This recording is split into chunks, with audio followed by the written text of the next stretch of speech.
were currently bankrupt and burdened with a national debt we are simply unable to pay. You may have learned over the past weeks that the Ghanaian government has defaulted on servicing of both external and domestic debt. There's currently a huge uproar over a controversial debt restructuring program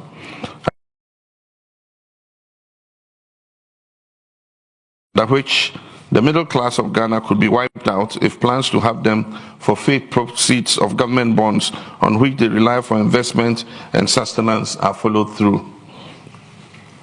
In absolute terms, up to about 6 million people could be deprived of their life savings and investments. Ghana's banking and financial sector could also be under threat of insolvency if no suitable adjustments are made to the debt restructuring plan. Our present economic situation, underscored by our bankrupt status, sharply contrasts with our fortunes over a little over a decade ago. At the time, our economy posted some of the highest growth rates in the world, with a robust and fast-growing non-oil sector.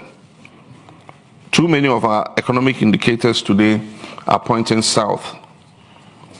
We have in the last month entered the hyperinflation era with an inflation rate of 54%.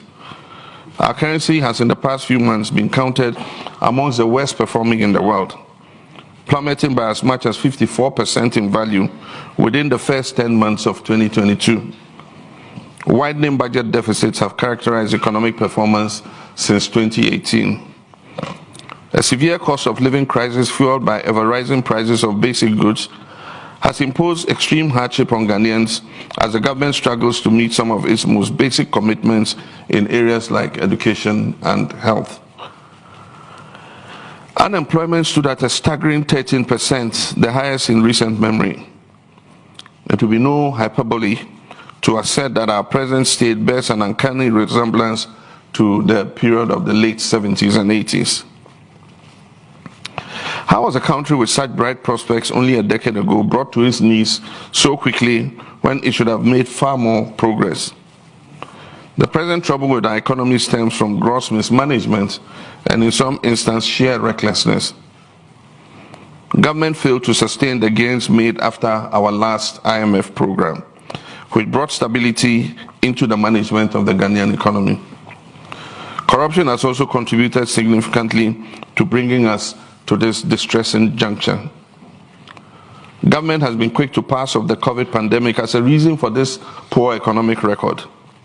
Yet available data shows that many of our neighbors in West Africa and further afield posted much better economic performances than we did during and after the pandemic. The World Bank, through its Ghana country director, has also stated unequivocally that Ghana's economy was already in distress before the pandemic occurred. The purpose of recounting these failures, driven by mismanagement and corruption in Ghana, is to demonstrate how Africa depletes its scarce resources generated from both the continent and development partners.